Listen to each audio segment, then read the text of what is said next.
Olá, sou a doutora Thaís Faria Coelho e sejam muito bem-vindos à Escola de Paz. Te convido a embarcar na história Moscas e Abelhas. Imagine um lindo jardim. Imagine que a mosca entra nesse jardim. O que será que a mosca iria procurar nesse jardim? Provavelmente restos de comida, fezes. E a abelha? O que será que a abelha iria procurar nesse jardim?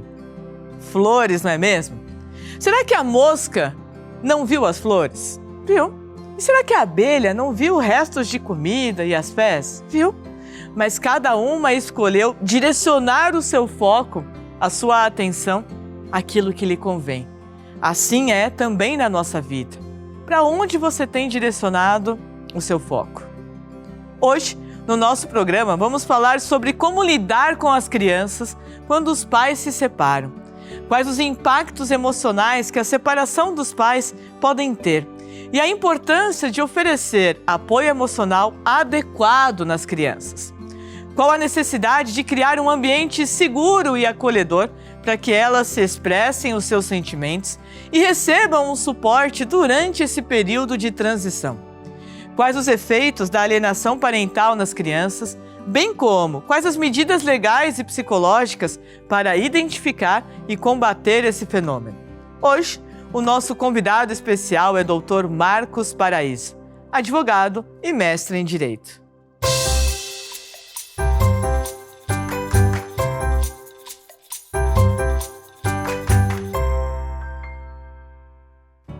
Seja muito bem-vindo, Dr. Marcos Paraíso. É um prazer gigantesco tê-lo aqui conosco, viu? Eu que agradeço, doutora Thaís, pelo convite, pela oportunidade de conversar com os pais e também com as nossas crianças sobre um tema tão importante. Tão importante mesmo, né, doutor? E para a gente já começar aquecendo os motores, eu gostaria de saber o que significa alienação parental. A alienação parental, ela começou a ter destaque, doutora, nos anos 80. Por um grande estudioso chamado Richard Gardner. Ele fez medicina na Universidade da Colômbia, nos Estados Unidos, e ele se especializou em psiquiatria infantil. Uau! E ele começou a observar que durante a separação extrema, em caso litigioso, que um dos lados dos genitores sempre tinha uma tendência em fazer uma transformação na formação psicológica da criança. Resumindo, era uma espécie de uma vingança da separação, mas descontava na pessoa errada, na criança. Quem não tem nada a ver ali, não tem nada a ver. É. E esse processo afetava a mente da criança de uma forma que ela deixava de gostar do pai ou da mãe. Então ele começou a aprofundar esse tipo de estudo. E ele deu ao nome disso de síndrome da alienação parental. E infelizmente, doutor, é algo tão comum, não é? A gente vê assim, escuta relatos, e eu atendo muito no meu consultório crianças que são vítimas disso.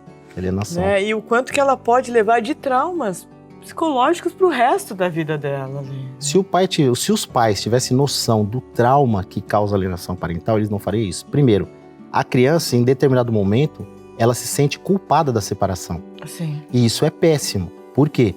Isso vai causar um dano também no seu regime acadêmico. Total. A escola, ela vai se deixar de brincar com outras crianças. Sim. Ela vai ficar pensando nisso o tempo todo. Tudo culpa do quê? De uma informação errada que ela recebe. A mamãe não gosta de você. O papai não gosta de você. Imagina uma criança recebendo essa informação constantemente. Exato. Chega um momento que ela deixa de acreditar na verdade. Com toda certeza. E isso é muito perigoso, porque o pai e a mãe desempenham um papel muito importante de confiança no cérebro da criança. E a partir do momento em que um deles começa a falar, o papai não gosta de você, ou a mamãe não quer te ver, a mamãe não veio te buscar, ou o papai, olha, Dia dos Pais e não veio na sua festinha da escola. Isso tudo para a criança tem um baque emocional muito grande.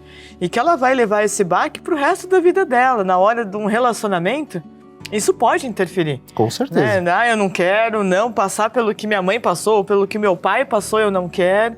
Então, a importância e o cuidado que os pais têm que ter na hora de sentar, até mesmo o processo anterior ao da separação. Às vezes uma briga, uma discussão mais acalorada, ou evitar de fazer isso na frente dos filhos. É extremamente importante, porque ela vai absorvendo aquela informação. E hoje nós sabemos que muitas vezes, como a doutora falou, quando ela for para um relacionamento, qual que é a referência que ela tem? Exato. O que ela viu dentro de casa. Por isso que nossos avós, nossos pais sempre ensinam qual é a primeira referência? É dentro de casa. Exato. E a alienação é um mal no mundo inteiro. E o Brasil, ele começou a estudar isso praticamente em 2010, que foi quando surgiu a primeira lei de alienação no nosso país. Praticamente ainda engatinhando, né, doutor? Estamos começando agora, né? Estamos começando bom caminho pela frente. Começando agora. Inicialmente, a primeira lei, né, que foi a 12.318, não foi aceita, justamente por conta disso. O adulto tinha uma dificuldade na alienação. Como o Dr. Gardner, ele foi um especialista em defender pais que passavam por isso, houve um medo que esse tipo de norma poderia favorecer em algum momento alguma pessoa ligada à pedofilia. Mas essa não era a ideia dele. Sim. É porque ele fazia a defesa de falsas acusações. Exatamente. Não de defesas de pessoas que contaram a verdade. São coisas totalmente diferentes. Então houve essa preocupação. Mas isso foi pacificado agora com a Lei 14.340 de 2022. Agora, os nossos legisladores entraram, né, em um acordo depois de muito debate e fizeram uma norma que protege quem? A criança. Perfeito. Agora ficou perfeito, porque antes parecia que isso ia favorecer quem? O pai ou a mãe. O pai ou a mãe. Então o nosso legislador sentou e falou, vamos favorecer quem interessa. Quem interessa proteger? As nossas crianças. Perfeito. Hoje a lei está perfeita nesse sentido. E uma vez comprovada a alienação parental, é passível de perder guarda, de prisão? Como que funciona isso? Os pais têm que entender que o perigo da alienação parental, no primeiro momento, é para os filhos. Mas Sim. dependendo da falsa acusação, o pai ou a mãe pode responder por isso criminalmente. Porque existem algumas acusações que são muito graves. Muito que falam de abuso, de sexualidade infantil. Sim. Isso é um crime gravíssimo no nosso país. Sim. Né? Então as pessoas têm que entender que hoje o que o nosso Poder Judiciário faz? Ele não tenta levar para o lado criminal, que eu também acho que não é o caminho, doutora. Sim. Eu acho que o caminho é o quê? A conciliação dos pais. Claro. Mas somente em casos extremos, o pai pode responder ou a mãe penalmente, que não é viável. A ideia é responder isso numa esfera civil. Doutor, nós estamos falando de pai e mãe, mas no caso de uma avó ou de alguém que tem a guarda, isso vale também? Também, qualquer pessoa, pode ser os avós ou uma pessoa que não seja da família, mas tem a guarda dessa criança. Certo. Ele também pode fazer parte da alienação. Porque, na verdade, para que aconteça a alienação, a criança, ela precisa estar em contato com uma pessoa. Exato. Essa pessoa pode ser a avó, pode ser o pai, pode ser a mãe, pode ser uma tia. Sim. Que ele tem que ficar jogando aquela informação constante na mente da criança, né? Como eu falei, olha, a mamãe não vai vir no seu aniversário porque ela arrumou um namorado. Isso acontece muito. O papai não vai vir no seu aniversário porque ele arrumou uma namorada. Sim. É sempre esse tipo de informação. E a criança, quando ela recebe, pronto, já acabou o aniversário da criança. E às vezes aquele interrogatório, né? Por exemplo, foi passar o final de semana na casa dos pais. A hora que volta, ele cuidou de você? Ele não te bateu? Isso. Ele não deu bronca? A criança vem para um verdadeiro interrogatório ali, né? Quando a senhora fala interrogatório, por isso que eu falo que a conciliação, ela é muito importante. Sim. Fórum não é lugar de criança. Exato. Hoje, no Paraná, nós já temos um projeto importante por conta dessa nova lei, que chama Laços e Afetos, que eles formam um ambiente como esse aqui, ó. Com um parquinho de diversão para crianças, com sala de pintura. Então, a criança faz, na verdade, não é um interrogatório, é uma entrevista. Perfeito. Em uma sala brincando. Evidente, Legal. como especialistas igual Claro. a senhora, psicólogos, que vão ajudar a descobrir realmente o que aconteceu. O que aconteceu?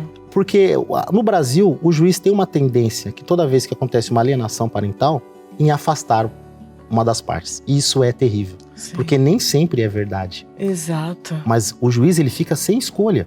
Então, por isso que tem que evitar ao máximo chegar ao fórum. nessa situação. Evitar ao máximo. Hoje, lá no nosso escritório, nós fazemos isso. Tentamos conversar antes de levar. Perfeito. Para mostrar essa... Imagina uma criança, primeiro, a criança já não gosta, tem criança que não gosta de conversar com pessoas estranhas. Sim. E ela chegar num fórum lá com promotor, E ter que com falar advogado. mal, vamos dizer assim, né? De alguém que ela ama.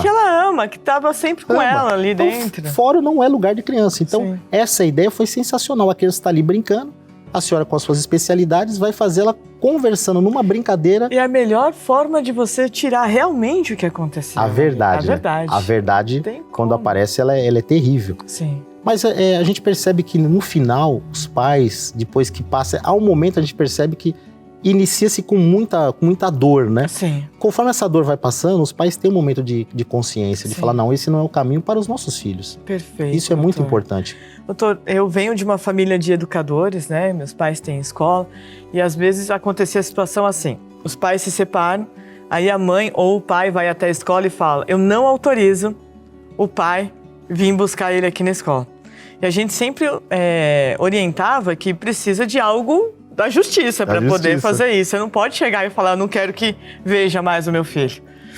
Então a importância de conscientizar isso. Existem processos que precisam serem seguidos. Regras, né? Exato. A doutora tocou num ponto importante.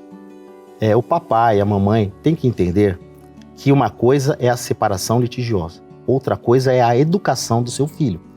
O fato de você ter separado não impede o pai ou a mãe de acompanhar a educação, a evolução acadêmica do seu filho. Pensando nisso, o nosso legislador criou a Lei 12.013.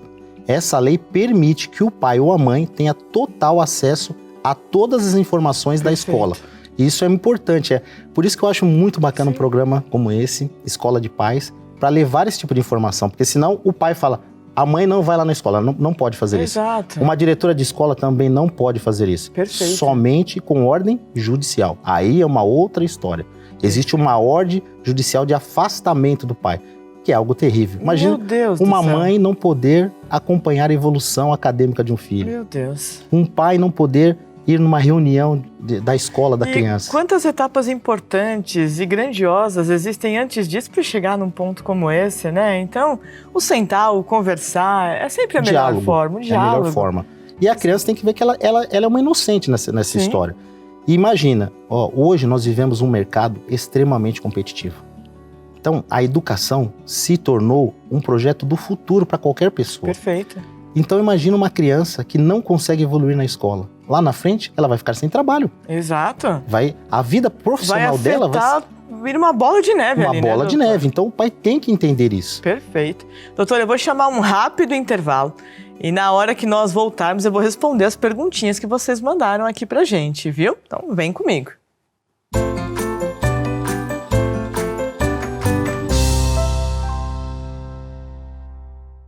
Oi, Zumo Lovers! É sempre um prazer ter vocês com a gente! Tanta emoção que haja coração. Temos muito orgulho de sermos o único canal infantil com uma faixa super especial com desenhos inclusivos.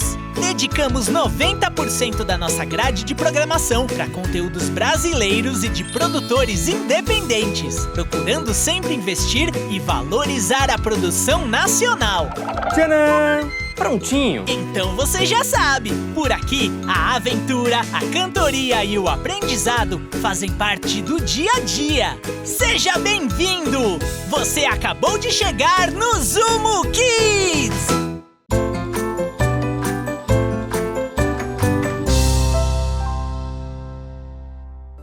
Olá, sou o professor Juca Faria e hoje na Mensagem do Educador é sobre a importância de valorizarmos aquilo que temos.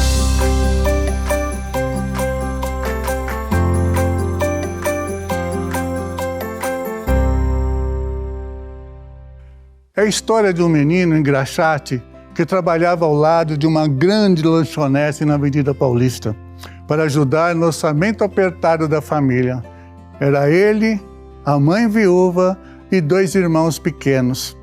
E todos os dias ele salivava ao ouvir homens e mulheres entrarem e já pedirem para o garçom: soltem um pingado. Na vida, muitas vezes, aquilo que nós desejamos nos causa assim uma vontade imensa, um desejo muito grande.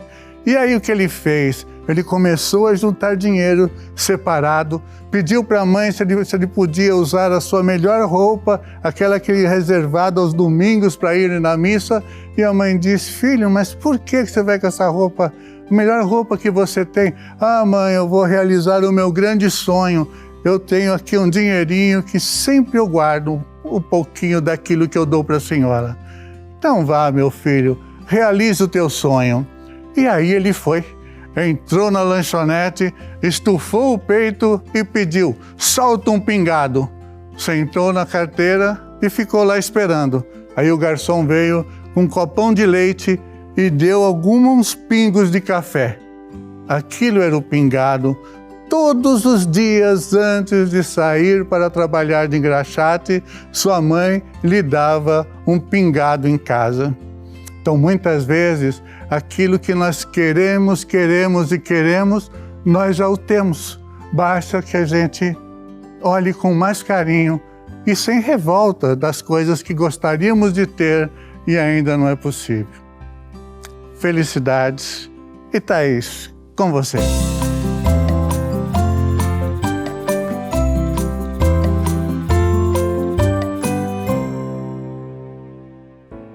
Sensacional essa história, pai. O quanto que nós podemos aprender e refletir através das histórias. Doutor Marcos, agora chega um momento no nosso programa que o nosso coração até acelera, que é responder as perguntas que eles nos mandam. Então vamos lá que eu conto com a ajuda do doutor aqui, viu? Muito importante. Vamos lá, deixa eu selecionar algumas perguntinhas. Felícia Neves, de Palmas, Tocantins. Professora, sou mãe de 3 filhos. Tenho 38 anos e estou passando por um turbilhão de mudanças na minha vida. Qual a melhor forma de falar com meus filhos que a mamãe e o papai estão se separando e que irão morar em casas separadas? Quero que seja o menos traumático possível. Meus filhos têm 10, 8 e 6 anos. E já pegando um gancho aqui, tem a pergunta do Rodolfo Monteiro, de Mossoró, Rio Grande do Norte. Qual a melhor forma de levar para 2 crianças, 4 e 6 anos, sobre a separação dos pais? Vamos lá. Doutor, me corrija, viu? Vou começar aqui. A primeira coisa, meus amores, é não se culpar por essa questão. A separação é um processo que acontece em muitas famílias. E tem muitos casais que se culpam, começam por aí, né, doutor? Também. Já se culpando. Meu Deus, eu errei, não devia ter sido assim. E a primeira coisa é não se culpar. Acolher essa criança e escolher o melhor ambiente, o melhor... Quando eu falo ambiente, que às vezes tem gente que resolve dar essa notícia na frente da família inteira para a criança ler, né? Escolher as melhores palavras e trazer essa informação como algo tranquilo. A partir de agora, a mamãe e o papai, cada um vai seguir um caminho. Você vai ter o seu quarto na casa da mamãe, vai ter o seu quarto na casa do papai.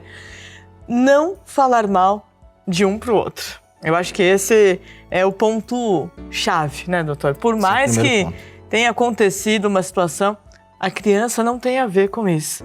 E ela não precisa saber de detalhes do porquê disso, do porquê daquilo. Isso é algo entre o casal a ser discutido.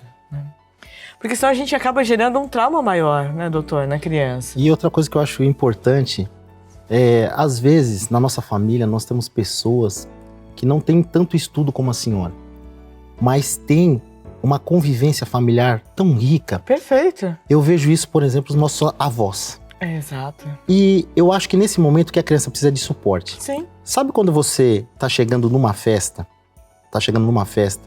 tá lotado dos seus familiares, e você tá chegando com seu filho, pegando na mãozinha dele, e o avô tá lá no fundo, mas tem mais de 25 pessoas na frente, e ele passa no meio de todo mundo, como se não tivesse ninguém, vai lá e pula naquela pessoa. É isso mesmo. Porque o avô é um pai com açúcar. Exato. A vovó é uma mãe com açúcar. E como é, né? Eu vejo na minha casa, os avós, né, dos meus filhos, nossos pais, assim, o quanto que são com açúcar mesmo. E ele tem que usar esse poder nesse momento para ajudar. Exato. Pode ser, se infelizmente não tiver mais os avós, uma tia, um Sim. padrinho. Então eu acho que esse tipo de suporte, mas você não pode escolher. A criança que vai te dar o norte ali. o Às norte, vezes vai sinalizar, né? Que tá sempre em casa, que tá sempre brincando, pode intensificar ali esse contato nesse primeiro momento para minimizar, né, essas situações.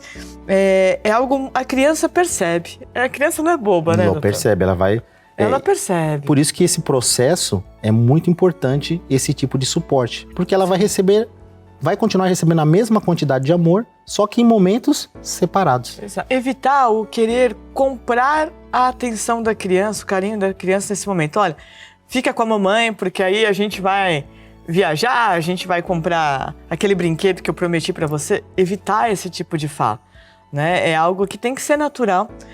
Quanto melhor esse acolhimento dos avós, de uma tia, de um priminho, melhor para passar esse processo Escolher as melhores palavras, o ambiente. Não adianta querer falar depois que teve uma discussão. Ele acabou de discutir com o marido, então chama lá que a gente vai falar e é agora. Não. Isso tem que ser feito com muita calma e com muita cautela. Com certeza. Para não gerar esses traumas. No bloco anterior, o doutor falou um ponto muito importante. Nós que somos da área educacional, a gente sente que muitas vezes os pais vão se separar sem antes eles virem comunicar à escola pelo comportamento da criança. Altera o comportamento da criança. Às vezes ela começa a ficar com dificuldades de aprendizado mesmo. Você é um aluno excelente. De repente o aprendizado despenca. Por quê? Dali algumas semanas vem a mãe ou o pai, olha, nós nos separamos. Então, muito cuidado nessa forma de abordar para realmente não comprometer até mesmo a aprendizagem da criança. Fora as questões psicológicas e emocionais, né, doutor? O professor acaba sendo uma espécie de um pai. Sim. A professora é uma espécie de uma mãe na escola. Sim. E isso, você tem um excelente aluno. Aí você começa a observar uma falta de atenção. Você fala que tem alguma coisa errada. Sim. Externa, alguma coisa na casa. Porque na sala de aula está tudo tranquilo. Exato. Está acontecendo alguma coisa dentro de casa que está afetando a educação dessa criança. Perfeito. Então, olha, tudo que nós fazemos, sensibilidade, né? Sensibilidade, porque tudo que nós fazemos vai ser um reflexo nessa própria criança dentro de casa. Perfeito. Se você for uma pessoa educada, gentil, a tendência seu filho é crescer educado, gentil. Se você for uma pessoa agressiva, o seu filho se torna agressivo. Eu costumo dizer, doutor, que nós aprendemos na vida por exemplo. É a única forma de aprendizado. É a única forma de aprender. E a melhor de todas. Olhos atentos te vigiam o tempo todo. Por que minha filha é mandona, malcriada? Rebobina a fita aí, dá uma olhadinha nas ações. Né? Na sua postura, né? Exato. O adulto ele tem que ter uma postura diferente próximo de criança. Claro que sim. Eles têm um senso de observação gigantesco. Gigante. Eles ficam observando tudo. Doutor, tem mais uma aqui, do José Maria Trindade, Vila Velha, Espírito Santo.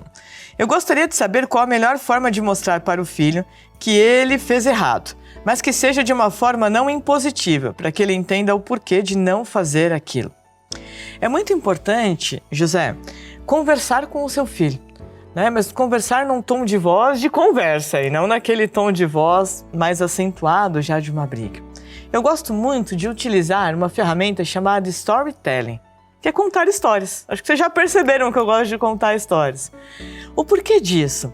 Porque quando a gente conta uma história em terceira pessoa, o cérebro aceita muito mais. Então você pode pegar uma das situações que você deseja que seu filho mude e contar uma história trocando o nome ali do que a criança fez, do quanto ela mudou e do que ela conseguiu com essa mudança. Porque o cérebro se torna muito receptivo a essas situações.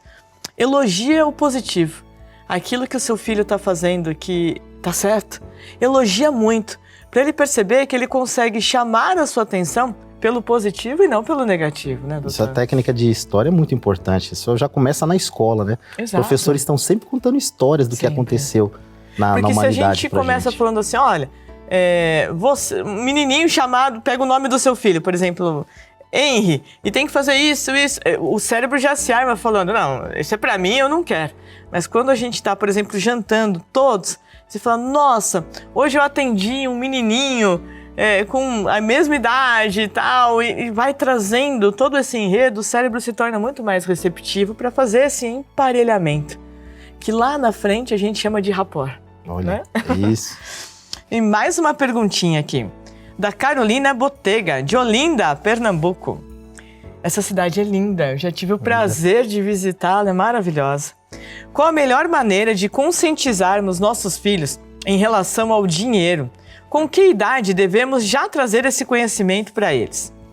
A neurociência traz que falar de controle financeiro, o nosso cérebro está plenamente preparado para essa situação a partir dos 5 anos, 6 anos de idade. Eu sou muito adepta, doutor, a mesada. Mesada. Sabe por quê? Como que eu vou ensinar a lidar com dinheiro se eu não tenho dinheiro? Eu preciso ter pelo menos uma quantia para aprender a gerir aquela quantia que eu tenho. Como que eu ensino a cuidar de um cachorro se eu não tenho um cachorro? É com o cachorro que você vai ensinar a pôr água, pôr comida, recolher as necessidades do cachorro. Então, começa com uma quantia de mesada. Olhou aquele brinquedo, quer aquele tênis, ensina a ir calculando.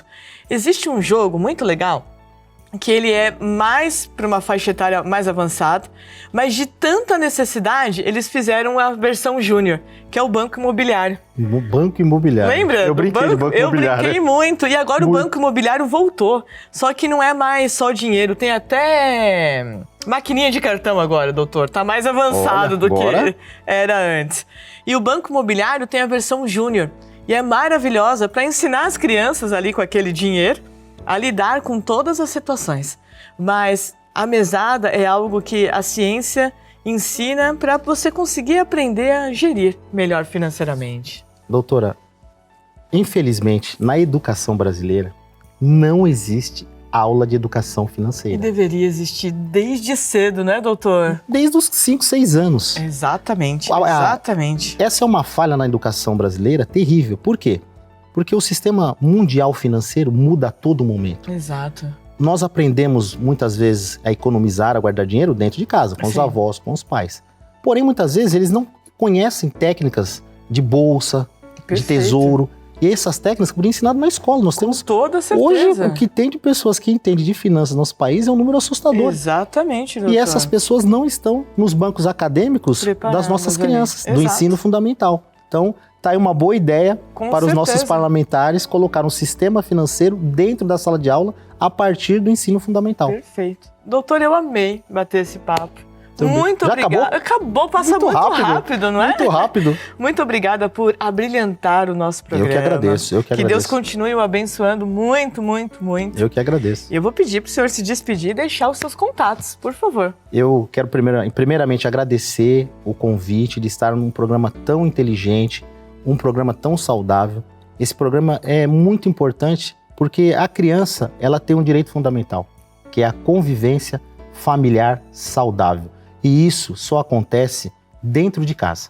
Ela precisa ter uma aproximação com o pai, com a mãe, mesmo eles estando separados. Perfeito. E outra, a criança nunca pode ver os pais brigando, nunca. Exato. Isso eu aprendi com meus avós, eu não aprendi estudando. Perfeito. Então eu quero convidá-los também a participar do canal Mestre Paraíso. Lá eu vou deixar, em homenagem a esse programa, uma aula falando Uau! totalmente assuntos que não deu tempo aqui. Você vai encontrar lá no nosso canal Muito obrigada pelo carinho, viu, Não, doutor? vou fazer uma aula especial falando desse programa lá no canal Mestre Paraíso no YouTube. Vocês vão encontrar uma aula falando sobre alienação parental, canal Mestre Paraíso. Muito Obrigada, obrigado. doutor. E você, vem comigo para o nosso mural de recados.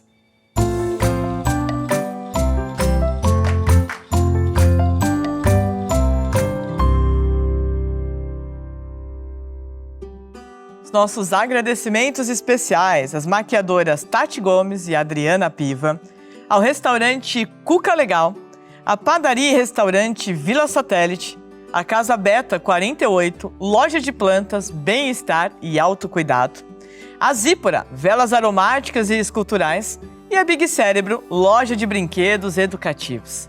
Se você ainda não mandou a sua pergunta, bora lá porque eu quero responder para você, viu? Te espero nas minhas redes sociais no @ThaísNeurociência. Um grande beijo no seu coração. Fica firme, fica forte e fica com Deus.